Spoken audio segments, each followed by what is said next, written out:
பாப்பா. வாடகை பணம் அங்கிள். Current bill கட்டியாச்சுல்ல? தெரியல அங்கிள், அம்மா தான் கேட்கணும்.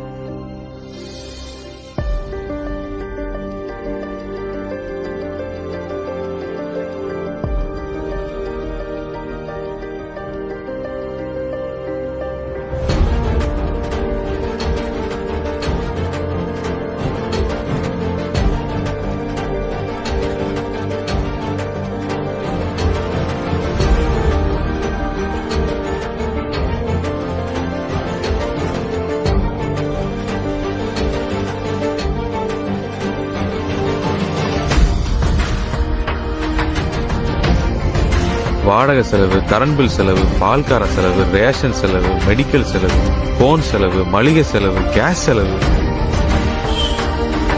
எப்படித்தான் அந்த குடும்பம் நடத்துறானுங்களோ.